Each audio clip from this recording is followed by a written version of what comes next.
എല്ലാവർക്കും EZB അക്കാഡമിയിലേക്ക് സ്വാഗതം. ഞാൻ അഷ്ന ഷാജി. അപ്പൊ ഇന്ന് ഞാൻ വന്നിട്ടുള്ളത് നമുക്ക് ചർച്ച ചെയ്യേണ്ട വലിയൊരു ടോപ്പിക്കുമായിട്ട് തന്നെയാണ്, വലിയൊരു വിഷയമായിട്ട് തന്നെയാണ് ഞാൻ വന്നിരിക്കുന്നത്. യൂണിവേഴ്സിറ്റി LGSനെ കുറിച്ചിട്ടാണ് ഞാൻ ഈ ഒരു വീഡിയോ ഇങ്ങനെ ചെയ്യുന്നത്. അപ്പൊ എനിക്കറിയാം ഒരുപാട് പേര് എനിക്ക് ഇൻസ്റ്റാഗ്രാമിലും വാട്സാപ്പിലും നമ്മളുടെ ചാനലിന്റെ കമന്റ് ബോക്സിലൊക്കെ വന്നിട്ട് കൂടുതലായിട്ടും ചോദിച്ചിട്ടുള്ള ഒരു ചോദ്യമായിരുന്നു നമ്മളുടെ യൂണിവേഴ്സിറ്റി LGSനെ കുറിച്ചിട്ട് നിലവിലെ അപ്ഡേഷൻ എന്താന്നുള്ളത്.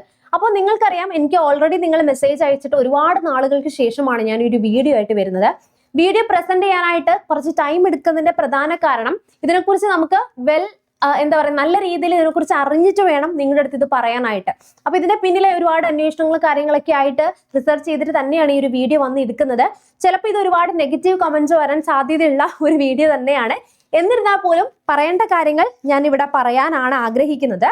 അപ്പൊ നിങ്ങൾക്ക് വേണമെങ്കിൽ അനുകൂലിക്കാം, അല്ലെങ്കിൽ നിങ്ങൾക്ക് എന്ത് വേണമെങ്കിലും അനുകൂലിച്ച് പറയുന്നവർക്ക് അനുകൂലിക്കാം. പക്ഷെ സത്യസന്ധമായിട്ടുള്ള കാര്യങ്ങളായിരിക്കും നമ്മൾ ഇവിടെ ചർച്ച ചെയ്യുന്നത്. മാത്രമല്ല, ഏറ്റവും നല്ലൊരു പോസ്റ്റ് തന്നെയാണ് യൂണിവേഴ്സിറ്റി LGS എന്ന് പറയുന്നത്, അല്ലെ? അത് കൂടുതലായിട്ടുള്ള കാര്യങ്ങൾ വരാം. അപ്പൊ ഞാൻ എന്താ പറയുക, നല്ല രീതിയിൽ ഇതിനെക്കുറിച്ച് അന്വേഷിച്ചതിന് ശേഷം മാത്രമാണ് ഈ ഒരു വീഡിയോ നമ്മൾ ചെയ്യുന്നത്. ഓക്കെ, അപ്പൊ നമ്മുടെ വീഡിയോയിലേക്ക് നമുക്ക് കടക്കാം. University LGS category number 697/2022. Okay, ഒരു നോട്ടിഫിക്കേഷൻ PSC റിലീസ് ചെയ്യുകയാണ്. അന്നത്തെ സമയത്ത് PSCക്ക് പ്രിലിംസ് എക്സാം ഉണ്ടായിരുന്നു, മെയിൻസ് എക്സാം ഉണ്ടായിരുന്നു. 2023 ഡിസംബർ മാസത്തിൽ അതിന്റെ ആദ്യത്തെ ഷോർട്ട് ലിസ്റ്റ് PSC റിലീസ് ചെയ്യുന്നു. അതിനുശേഷം 2024 എനിക്ക് തോന്നുന്നു ഫെബ്രുവരി മാസമാണ് മെയിൻസ് എക്സാമിന്റെ റിസൾട്ടും കഴിഞ്ഞ് ഒരു ഫൈനൽ റാങ്ക് ലിസ്റ്റ് PSC പ്രസിദ്ധീകരിക്കുകയാണ്. ആ സമയത്ത് 81 ആയിരുന്നു കട്ട് ഓഫ് ആയിട്ട് വരുന്നത്. പ്രിലിംസ് കഴിഞ്ഞു, അല്ലെ? മെയിൻസ് കഴിഞ്ഞു, എല്ലാം കഴിഞ്ഞ് എന്താണ് റാങ്ക് ലിസ്റ്റ് വരികയാണ്. റാങ്ക് ലിസ്റ്റ് വന്ന സമയത്ത് നോട്ടിഫിക്കേഷനിൽ കുറച്ച് അപാകതകൾ PSCക്ക് പബ്ലിഷ് ചെയ്തപ്പോൾ പറ്റിയിട്ടുണ്ടായിരുന്നു. അത് ചൂണ്ടിക്കാണിച്ചുകൊണ്ട് കുറച്ച് ആളുകൾ എന്തു ചെയ്യുന്നു, കോടതി കേസുമായിട്ട് പോകുന്നു. ആ സമയത്ത് പ്രിലിംസ് എഴുതി മെയിൻസ് എഴുതി കാത്തിരുന്ന ഒരുപാട് ഉദ്യോഗാർത്ഥികളുണ്ട്. അതായത് ഓരോ ദിവസം സ്വപ്നം കണ്ട് തന്റെ സ്വപ്നങ്ങളും പ്രയത്നങ്ങളും ഒക്കെ ഇട്ട് പരീക്ഷയ്ക്ക് കാത്തിരുന്ന് മെയിൻ ലിസ്റ്റ് റാങ്ക് ലിസ്റ്റ് നമ്മുടെ പേരൊക്കെ കണ്ട് സന്തോഷിച്ചിരുന്ന ഒരുപാട് പേരുണ്ട്. അങ്ങനെ ഇരിക്കുന്ന ഈ യൂണിവേഴ്സിറ്റി LGSൽ വർഷങ്ങളായിട്ട് താൽക്കാലിക നിയമനങ്ങളിലായിട്ട് ഒരുപാട് ആളുകൾ ജോലി ചെയ്യുന്നുണ്ടായിരുന്നു. PSCയുടെ അണ്ടറിലേക്ക് ഇത് വന്ന് PSC നിയമനം വരുന്ന സമയത്ത് എന്താ സംഭവിക്കുന്നത്? സ്വാഭാവികമായിട്ടും ഈ പറയുന്ന ആളുകളുടെ എല്ലാവരുടെയും ജോലി നഷ്ടപ്പെടുകയും ജോലി റാങ്ക് ലിസ്റ്റിൽ പരീക്ഷ എഴുതി കയറുന്ന ആളുകൾക്ക് ജോലി ലഭിക്കുകയും ചെയ്യും, അല്ലെ? വർഷങ്ങൾ കൊണ്ട് ഈ ഒരു പോസ്റ്റിൽ ഇരിക്കുന്ന ആളുകളാണ്. പെട്ടെന്നാണ് PSCയിലെ മാറ്റം വരുന്നു, ഇങ്ങനെ ഒരു പെർമനന്റ് ആയിട്ടുള്ള പോസ്റ്റ് വരുന്നത്. കോടതിയിലേക്ക് കേസായിട്ട് പോകുന്നു. അങ്ങനെ കോർട്ട് കേസ് വിജ്ഞാപനം വന്നപ്പോൾ എന്താ സംഭവിച്ചത്? അതായത് അപേക്ഷകരില് നോട്ടിഫിക്കേഷനിൽ അപാകതകൾ ചൂണ്ടിക്കാണിച്ചിട്ടായിരുന്നു അന്ന് എന്ത് ചെയ്തിട്ടുണ്ടായിരുന്നത്, കോടതിയിൽ കേസ് പോയിട്ടുണ്ടായിരുന്നത്. കോടതി വിധി വരുന്നു. അന്ന് വരെ റാങ്ക് ലിസ്റ്റ് എഴുതി പാസ്സായ ഉദ്യോഗാർത്ഥികൾക്ക് വളരെ വിഷമമുള്ള, ഇപ്പോഴും എനിക്കറിയാം ഒരുപാട് പേര്, നമ്മുടെ സ്റ്റുഡൻസ് തന്നെ റാങ്ക് ലിസ്റ്റ് വന്നിട്ടും വിഷമിച്ചിരിക്കുന്ന ഒരുപാട് പേരുണ്ട്. ആ പരീക്ഷ ആ റാങ്ക് ലിസ്റ്റ് റദ്ദാക്കുകയാണ്, അല്ലെ?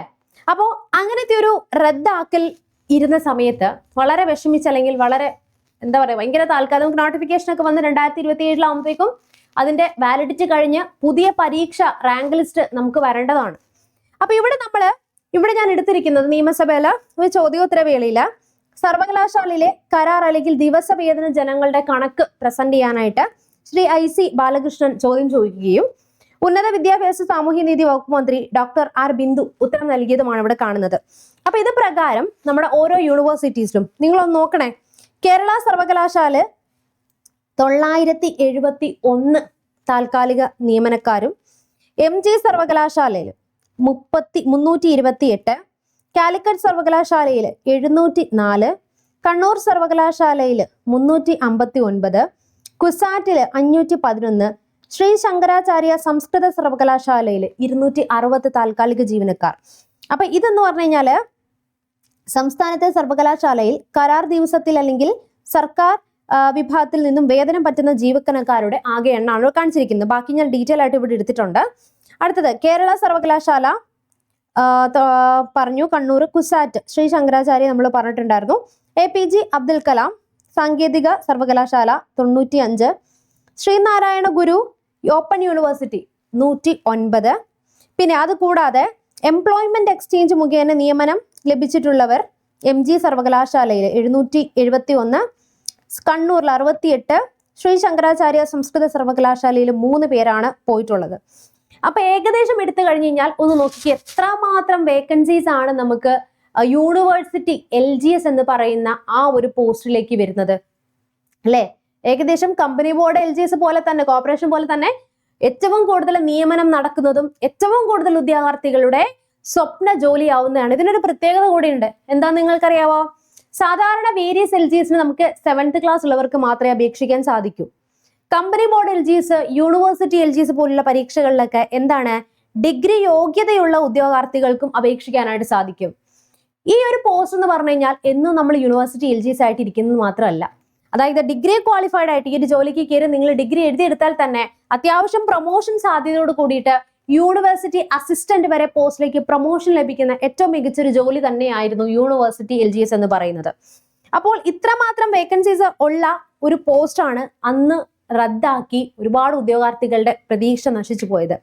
പക്ഷേ നമുക്കറിയാൻ സാധിച്ചിരിക്കുന്നത് കോടതി വിധി പ്രകാരം ഈ ഒരു പരീക്ഷ റദ്ദാക്കിയിരുന്നാൽ പോലും അന്ന് ലാസ്റ്റ് ചാൻസ് ഉള്ളവരും അന്ന് പരീക്ഷ എഴുതിയവരുടെ ഏജ് ലിമിറ്റും ഉൾപ്പെടുത്തിക്കൊണ്ട് പുതിയൊരു നോട്ടിഫിക്കേഷൻ എത്രയും പെട്ടെന്ന് തന്നെ കോടതി പുറപ്പെടുവിക്കാനായിട്ട് പറഞ്ഞിട്ടുണ്ടായിരുന്നു. അത് ഓൾമോസ്റ്റ് 7 മാസമായി ആ ഒരു റൂൾ വന്നിട്ടുള്ളത് തന്നെ. അപ്പൊ അതുകൊണ്ട് തന്നെ 2024 സംഭവിച്ച അല്ലെങ്കിൽ 3 സംഭവിച്ച വളരെ വിഷമാവതീനമായിട്ടുള്ള സംഭവമാണ്. പക്ഷെ ഇനി നമുക്ക് പ്രതീക്ഷിക്കുവാണെങ്കിൽ അത് പ്രകാരം കഴിഞ്ഞ ലിസ്റ്റിൽ ഏജ് ഓവർ ആയി പോയവർക്കുണ്ടെങ്കിൽ പോലും നിങ്ങൾ ഉൾപ്പെടുത്തിക്കൊണ്ട് ഏറ്റവും പുതിയൊരു നോട്ടിഫിക്കേഷൻ ഉടൻ തന്നെ PSC നമ്മളുടെ വിഷമം മനസ്സിലാക്കിക്കൊണ്ട് തന്നെ റിലീസ് ചെയ്യും എന്നാണ് നമുക്ക് പ്രതീക്ഷിക്കാനായിട്ട് സാധിക്കുന്നത്. അങ്ങനെയാണെങ്കിൽ 2026 ഈ വർഷം ലാസ്റ്റോട് കൂടിയിട്ട് യൂണിവേഴ്സിറ്റി LGSന്റെ നോട്ടിഫിക്കേഷൻ നമുക്ക് പ്രതീക്ഷിക്കാനായിട്ട് സാധിക്കുന്നതാണ്. അതുപോലെ നിങ്ങൾ ഒരു കാര്യം കൂടി മനസ്സിലാക്കുക, യൂണിവേഴ്സിറ്റി LGS ആണെങ്കിലും കമ്പനി ബോർഡ് LGS ആണെങ്കിലും LGC ആണെങ്കിലും LGS ആണെങ്കിലും LDST ആണെങ്കിലും വില്ലേജ് ഫീൽഡ് അസിസ്റ്റന്റ് ആണെങ്കിലും നമ്മളെ സംബന്ധിച്ചിടത്തോളം നമുക്ക് സെയിം സിലബസ് തന്നെയാണ് വരുന്നത് അല്ലെ. സിലബസ് LGSന് വരുമ്പോൾ എന്തായാലും നമുക്ക് അവിടെ കുറച്ചുകൂടെ സബ്ജക്ട്സ് കുറവാണ്, LDCയിലേക്ക് വരുമ്പോൾ കുറച്ച് അഡീഷണൽ ആയിട്ട് വരുന്നുണ്ട്. അപ്പൊ ഞാൻ ഇപ്പോഴും പറയുന്നത് ആ ഒരു വിഷമത്തിൽ എനിക്ക് കിട്ടിയില്ല എന്ന് പറഞ്ഞ് നിങ്ങൾ വിഷമിച്ച് ഇരിക്കാതെ ഈ വരുന്ന പരീക്ഷകൾ ഒരുപാട് നിരവധി പരീക്ഷകൾ നമ്മുടെ മുന്നിൽ വരുന്നുണ്ട് അല്ലെ. അപ്പോൾ മുന്നിൽ വരുന്നതുകൊണ്ട് തന്നെ എല്ലാത്തിനും വേണ്ടിയിട്ട് ഇപ്പൊ എസ്പെഷ്യലി LDC LGS കമ്പയർ ചെയ്യുമ്പോൾ നമുക്ക് അവിടെ ഇംഗ്ലീഷും മലയാളവും ഒക്കെ കുറവില്ല. അപ്പൊ നമ്മൾ ഈ സിംഗിൾ സെയിം സിലബസ് തന്നെ പഠിച്ചു കഴിഞ്ഞാൽ ഇത്രയും പരീക്ഷകൾക്ക് നിങ്ങൾക്ക് പ്രിപ്പയർ ചെയ്യാനായിട്ട് പറ്റും. മറ്റൊരു കാര്യം കൂടി ഞാൻ പറയട്ടെ, 81 മാർക്ക് കട്ട് ഓഫ് വന്ന യൂണിവേഴ്സിറ്റി LGSന് ഇപ്പോൾ നിലവിൽ പഠിച്ചിരിക്കുന്ന അല്ലെങ്കിൽ LDC പോലുള്ള പരീക്ഷകളിലൊക്കെ നല്ല രീതിയിൽ റാങ്ക് വാങ്ങിക്കുന്നവർക്ക് യൂണിവേഴ്സിറ്റി LGSൽ ഏറ്റവും മികവ് നിങ്ങൾക്ക് പുറത്താനായിട്ട് പറ്റുന്നതാണ്. അതുകൊണ്ട് തന്നെ ഈ കഴിഞ്ഞിരിക്കുന്ന കാര്യങ്ങൾ എല്ലാം ഉൾപ്പെടുത്തിക്കൊണ്ട് കോടതിയുടെ വിധി പ്രകാരം PSCയുടെ ഏറ്റവും പുതിയ നോട്ടിഫിക്കേഷൻ ഉടൻ വരുമെന്ന് നമുക്ക് പ്രതീക്ഷിക്കാം. നിങ്ങളുടെ പഠനവുമായി നിങ്ങൾ എന്ത് ചെയ്യുക, മുന്നോട്ട് പോവുക. മാത്രമല്ല ഈ വരുന്ന പരീക്ഷകൾക്കെല്ലാം നിങ്ങൾക്ക് ഒരു സിലബസ് ആണെന്നുള്ള കാര്യം മാത്രം നിങ്ങൾ ഓർത്തു വെക്കുക. ആ സിലബസ് പ്രകാരമുള്ള പഠനമായി നിങ്ങൾ മുന്നോട്ട് പോവുക. നമുക്ക് തോറ്റു കൊടുക്കാനോ അല്ലെങ്കിൽ പിന്നോട്ട് വലിക്കാനോ ആയിട്ട് ഒരുപാട് പേരുണ്ട്. ഈ വീഡിയോയുടെ താഴെ ഒരുപാട് പേര് കമന്റ് ചെയ്യാനുള്ള സാധ്യതയുണ്ട്. എന്തിനു പഠിക്കുന്നോ, മറ്റത് പഠിക്കുന്നോ, എന്തിനാന്നുള്ളത്. പക്ഷെ ഒരു കാര്യം മനസ്സിലാക്കുക, അങ്ങനെ കമന്റ് ചെയ്യുന്ന ആളുകൾ പോലും നിങ്ങൾ കാണുന്നതാണ് സത്യമെന്ന് നിങ്ങൾ വിചാരിക്കരുത്.